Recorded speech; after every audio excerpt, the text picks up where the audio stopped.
Hello students, last video lecture में हमने आपको बॉन्ड फिशन बताया और मैकेनिज्म ऑफ ऑर्गेनिक केमिस्ट्री की बेसिक नॉलेज दी। किस तरह से सबस्ट्रेट पर अटैकिंग रीजन अटैक करके प्रोडक्ट बनाता है, किस तरह से सबस्ट्रेट के बॉन्ड में फिशन होगा, किस तरह से इक्वल सिमेट्रिकल फिशन होगा, कैसे अनसिमेट्रिकल फिशन होगा, सिमेट्रिकल फिशन के बाद कौन सी स्पीशीज बनती है, अनसिमेट्रिकल फिशन के बाद कौन सी स्पीशीज बनती है।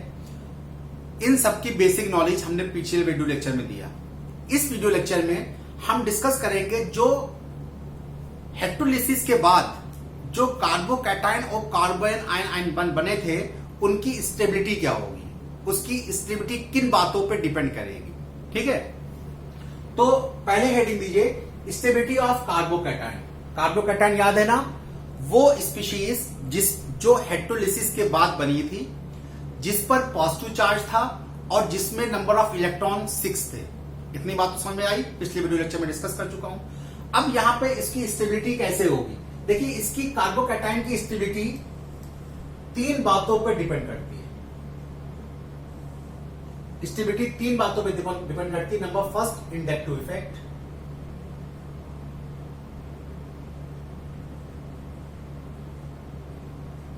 Inductive effect. Number second, resonance, and number third, hyperconjugation.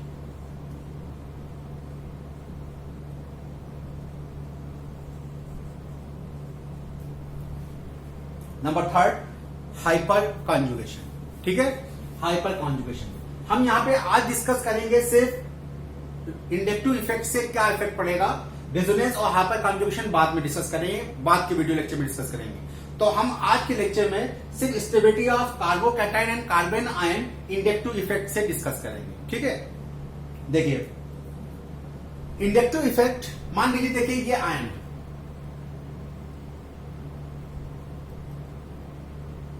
ये जुड़ा हुआ है, इस पे पॉजिटिव चार्ज है,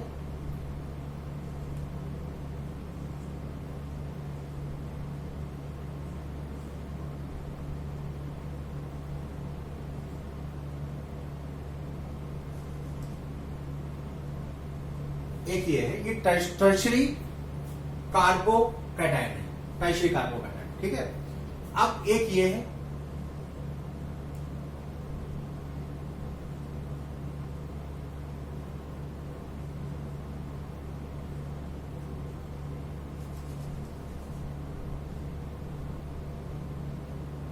यहां पे हाइड्रोजन लगा हुआ है, इसे सेकेंडरी कहेंगे।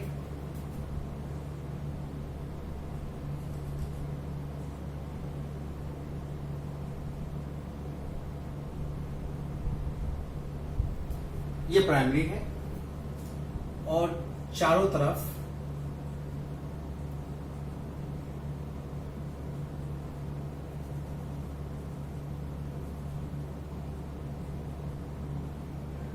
ये देखिए, ये समझ लीजिए।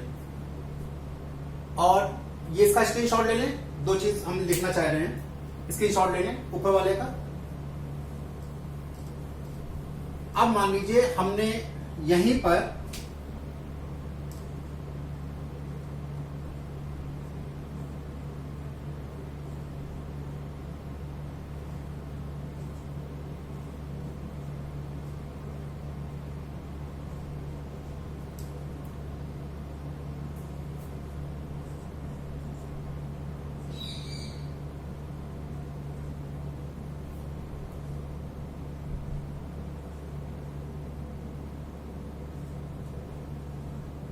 ये 2 चीजें ली। आप इंडक्टिव इफेक्ट पढ़ चुके हो, आप इंडक्टिव इफेक्ट पढ़ चुके हो, बहुत अच्छी तरह पढ़ाया मैंने इंडक्टिव इफेक्ट। इस केस में बताइए सबसे ज्यादा स्टेबल कौन होगा। आप वीडियो पॉज करके भी कर सकते हो, वीडियो पॉज कीजिए, उसके बाद इसको सॉल्व कीजिए और फिर देखिए आंसर क्या होगा। यह अच्छा तरीका है, अच्छी स्टडी के ये अच्छा तरीका है कि वीडियो पॉज कीजिए और इसमें स्टेबिलिटी ऑर्डर बताइए कि स्टेबिलिटी ऑर्डर क्या, उसके बाद चेक करने के लिए आप फिर देखिए मेरा आंसर क्या होगा। देखिए क्या होता है, इस पॉजिटिव पर 3 मेथाइल लगे हुए हैं, इस पॉजिटिव कार्बन पर 2 मेथाइल लगे हुए हैं, इस पॉजिटिव कार्बन पे 1 मेथाइल लगा हुआ है, इस पे कोई मेथाइल नहीं है। आपको ये दिखाई दे रहा है, ठीक है। आपको पता है कि मेथाइल ग्रुप क्या होता है? जो मेथाइल ग्रुप है, CH3 ग्रुप क्या होता है? CH3 ग्रुप क्या होता है? -I या +I? इलेक्ट्रॉन विड्रॉइंग होता है कि इलेक्ट्रॉन डोनेटिंग होता है? ये +I इफेक्टिंग ग्रुप है और ये इलेक्ट्रॉन डोनेटिंग ग्रुप होता है, EDG, इलेक्ट्रॉन डोनेटिंग ग्रुप होता है मेथाइल ग्रुप। अगर इलेक्ट्रॉन डोनेटिंग ग्रुप है, अगर इलेक्ट्रॉन डोनेटिंग ग्रुप है तो क्या करेगा? ये कार्बन को इलेक्ट्रॉन देगा, ये कार्बन को इलेक्ट्रॉन देगा ना, ये भी मिथाइल कार्बन को इलेक्ट्रॉन देगा। हाइड्रोजन ना प्लस होता है ना माइनस होता है, ये भी क्या देगा? कार्बन को इलेक्ट्रॉन देगा। यहां पे कार्बन को इलेक्ट्रॉन नहीं मिलेंगे। अब बताइए कौन स्टेबल होगा? बताया था हमें, बता चुके हैं इंडक्टिव इफेक्ट में, चार्ज स्पीशीज अनस्टेबल होती है। अगर कोई ऐसा फैक्टर चार्ज स्पीशीज से जुड़ा हो जो उसके चार्ज को कम करने की कोशिश करे, तो वो स्पीशीज, वो फैक्टर उसको स्ट्रांग बना देता है। ये मैं इंडक्टिव इफेक्ट में आपको बता चुका हूं।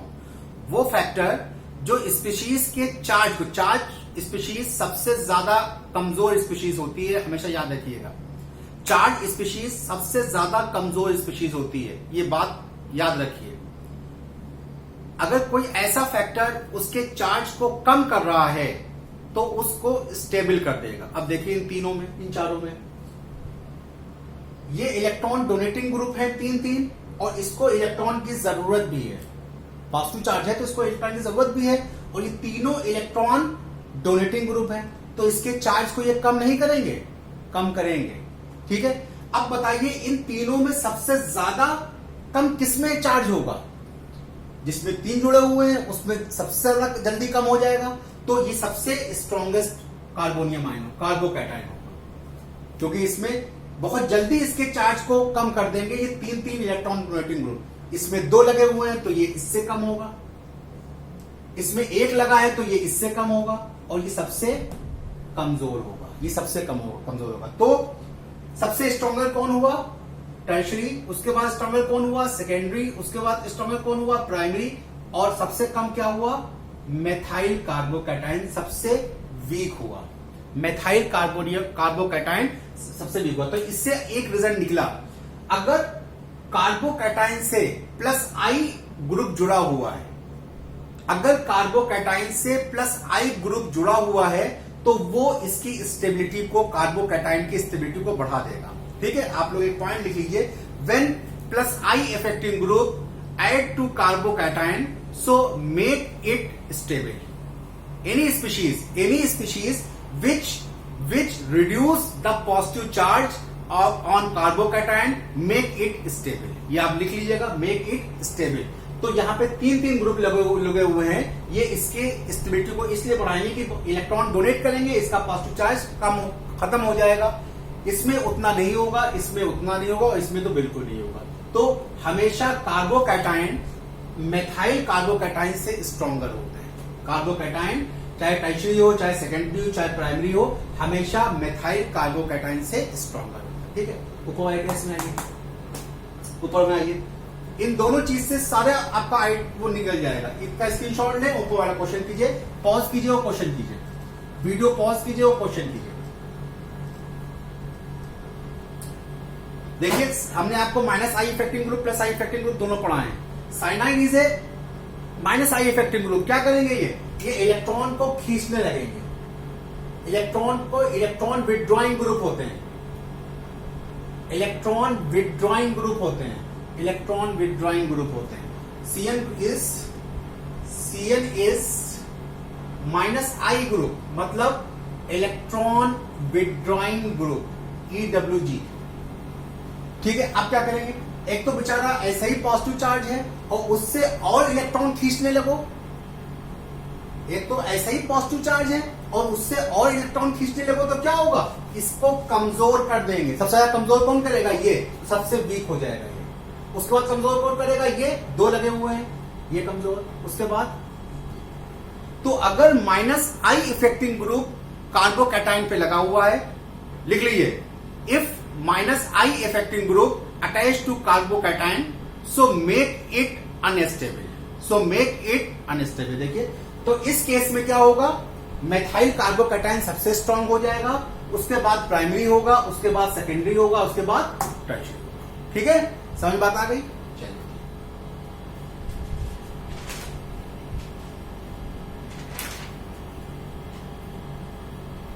ठीक है, अगली चीज है, समझ में आ गया। अगला देखिए, ये काम आएगा आगे आपके, ध्यान रखिए, ये काम आएगा। फिर लिखिए स्टेबिलिटी ऑफ कार्बन आयन।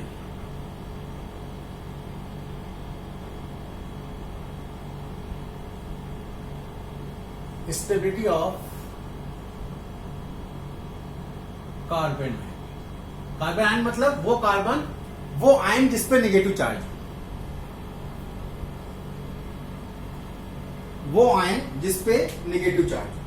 ठीक है, ये दो बातों पे इफेक्ट होता है। Number first, inductive effect, number second, resonance.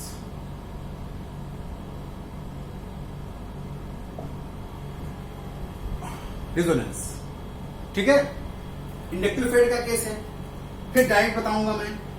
हमेशा याद रखिएगा, जो स्पीशीज चार्ज को बांट देगी, सेपरेट कर देगी, डिस्पर्स कर देगी, वो उसको स्टेबल कर देगी। अब इसमें देखिए, एक कार्बन है जिसपे नेगेटिव चार्ज है, अब मैं इस पे मेथाइल लगा रहा हूं,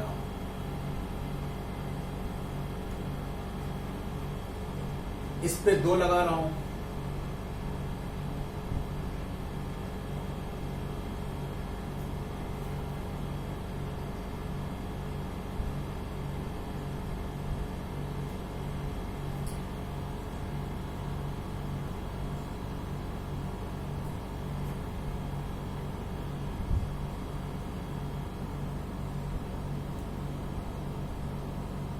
अब बताइए, एक तो केस ये हो गया, दूसरा केस NO2 यूज कर लेते हैं।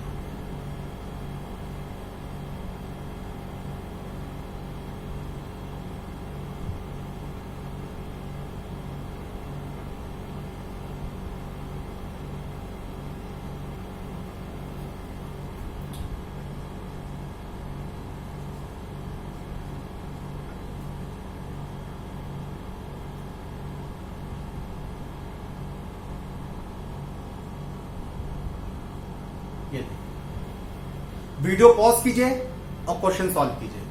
बताइए, इसमें स्टेबल सबसे ज्यादा कौन होगा और इसमें स्टेबल सबसे ज्यादा कौन होगा। वीडियो पॉज कीजिए और कीजिए।